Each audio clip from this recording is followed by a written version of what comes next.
ભરૂચ જિલ્લામાં મેઘરાજા મન મૂકીને વરસ્યા। જંબુસર, આમોદ, વાગરા, ઝઘડિયા, અંકલેશ્વર, હાસોટ, વાલિયા અને નેત્રંગમાં વરસ્યો ધોધમાર વરસાદ। ધોધમાર વરસાદને પગલે ઠેર ઠેર તારાજીના પણ દ્રશ્યો સર્જાયા।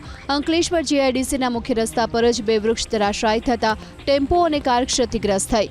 નેત્રંગમાં વરસેલા 3 ઇંચ વરસાદથી મોવી ગામથી ડેડિયાપાડા તરફ જતા માર્ગ પર આવેલું નાળું ધોવાઈ ગયું, વાહન વ્યવહાર ઠપ થયો। તો નેત્રંગ અંકલેશ્વર માર્ગ પર બનાવાયેલ ડાયવર્ઝન પર વરસાદી પાણી ફરી વળતા સ્ટેટ હાઈવે પર વાહન વ્યવહાર પ્રભાવિત થયો।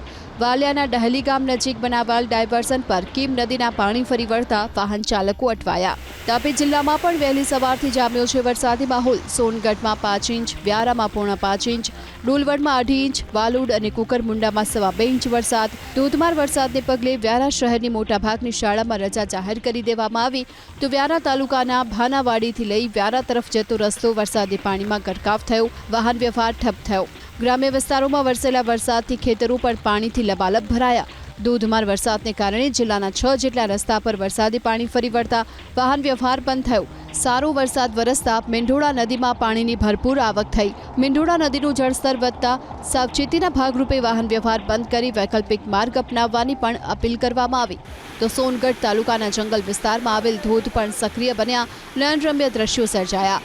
ચીમેર ગામે આવેલ ધોધ સક્રિય બનતા મોટી સંખ્યામાં સહેલાણીઓ આ ધોધને જોવા માટે ઉમટી પડ્યા। નર્મદા જિલ્લામાં વરસેલા ભારે વરસાદથી જનજીવન પ્રભાવિત થયું। વહેલી સવારથી નર્મદા જિલ્લામાં વરસેલા ભારે વરસાદથી લાચરસ ગામ સંપર્ક વિહોણું બન્યું। રાજપીપળા નજીક આવેલ વડિયા ગામની સત્યમનગર સોસાયટીમાં વરસાદી પાણી ભરાતા સ્થાનિકોની ઘર વખરીને ભારે નુકસાન પહોંચ્યું।